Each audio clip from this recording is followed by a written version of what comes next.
So here we have a 2003 Jeep Wrangler Sport. This is the ignition switch for said vehicle. And when you look inside of there, you can see that it's just got a shape that would accommodate a screwdriver. And it also accommodates the ignition actuator, which is what this is called. So the key turns this, and this is wherein the steering lock is actuated. And as you can see, this one's broken. You can see the fractured metal right there. So let me show you where this goes. This plugs into the steering column and it's held up by a cable thing. And we'll show you what that looks like inside the vehicle. And then there's a little spring that goes with this as it's installed. This is held in by one bolt and it goes to an electrical plug. And that bolt's a tamper-resistant Torx. It's just a little itty-bitty teeny one. I'll show you. This is where that spring goes to the plate. And it goes on the bottom side of the steering column right there. And it's held in by two Torx bolts. And then you have your ignition lock cylinder that goes in here. So ignition lock cylinder, this is a vocabulary lesson. Ignition actuator, or ignition lock actuator. And then the ignition switch goes on the end right here. I have, for your viewing pleasure, tucked up out of the way. Man, I tucked that really well. Tuck it in. Alright, so to get to all of this mess, there's two screws that go in the bottom of the cowling, and you just got to pull those out, and then you can set them aside on the seat over there. In order to get the lock cylinder out, you need to have the key. You turn the key to a certain position, and then this button will be depressible.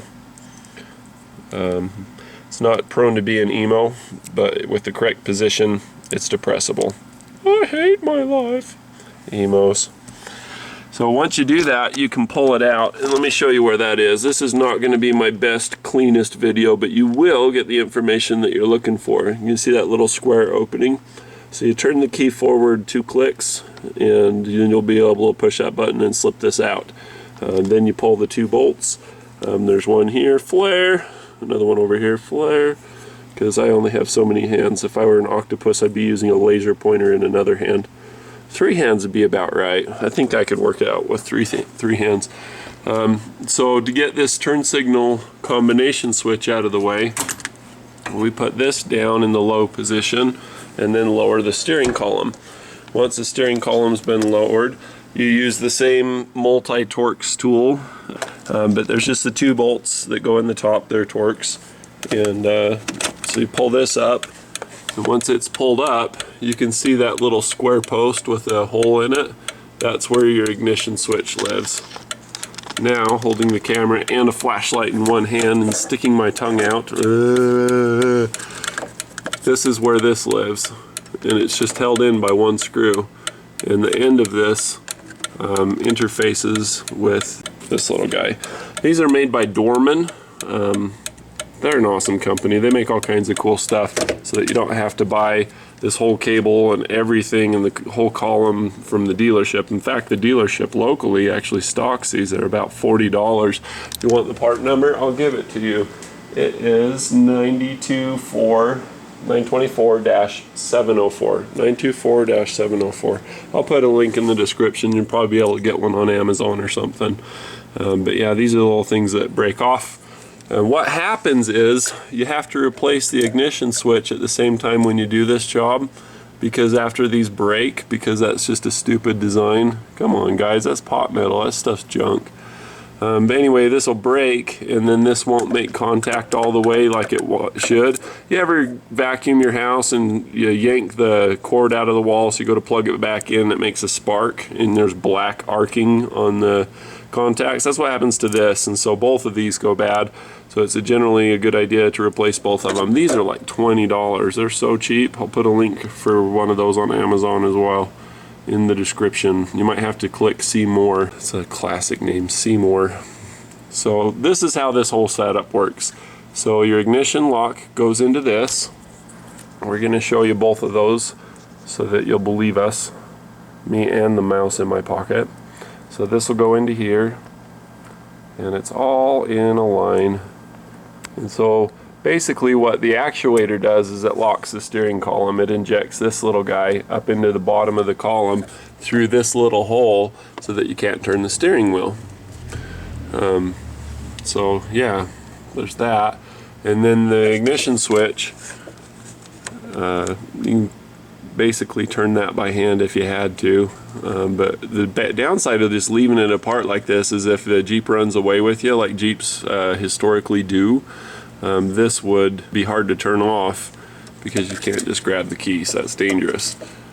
But as I said before, it just screws on right here. So you gotta line up that one little screw.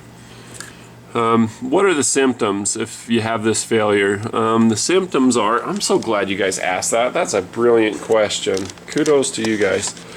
When you go to turn the key, you turn the key and it's just kind of, it still turns the dash lights on and everything, but it just doesn't feel as solid as it would normally.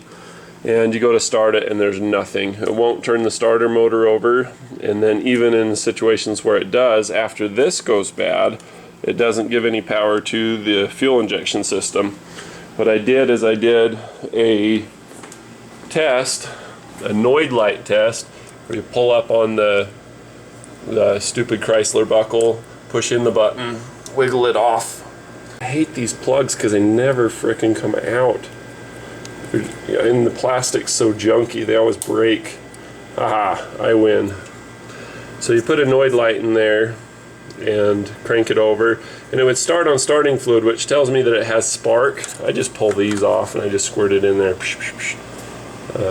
So anyway, I didn't have any injector pulse, and that's what the deal was with the ignition switch going bad. It didn't have any power to the injectors. So there you go. As far as putting this all back together, it's pretty easy. You do the middle part first.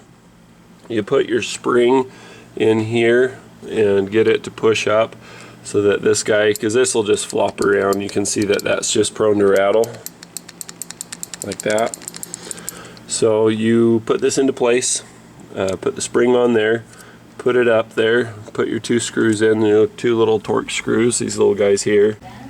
Okay, so here's what it looks like with the cover on it, and it's actually the bar that goes up. That little tab doesn't go into the steering column. That's where your spring gets onto it. So see the little tab on there, the little spring-loaded one? Make sure that it's still in the correct position, and you just put it in like that. And then, I don't know, just, there you go. Next thing we're gonna do is we're gonna yank on this thing, get it pulled, push the steering column down, push the combination switch up, and then you gotta skewer this thing without breaking that little plastic nonsense on there or stressing it unnecessarily.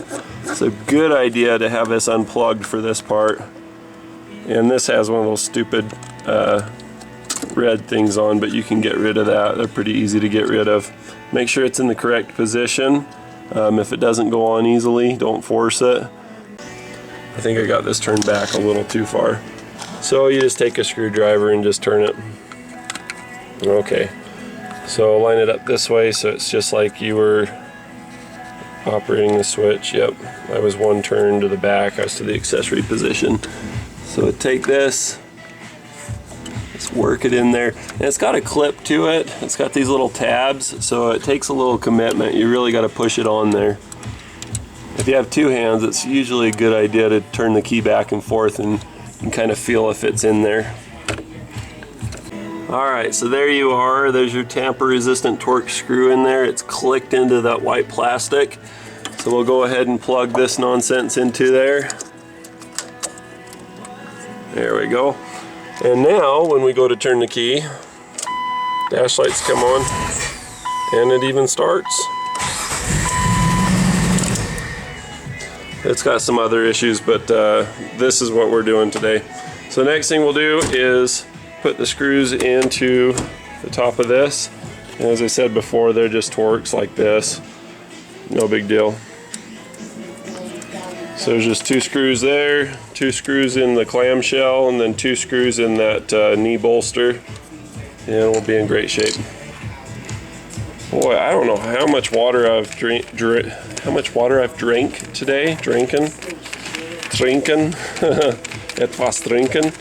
But anyway, it's a hot one. So here's this. I'll show you some more here in a minute. So when you look at the steering column, it's just these two holes. There's one here that you can see I'm zoomed in on, and then this one here. Just use a Phillips screwdriver. Just put those home. So here's the final product. We got all the little discussions all in place. Looks good. Starts up. This thing is mobile. Poor customer was trying to fix it on his own. He was at his wit's end. Replaced the starter. The cam sensor is just going nuts. But that's what it was. Click subscribe. Thanks for watching.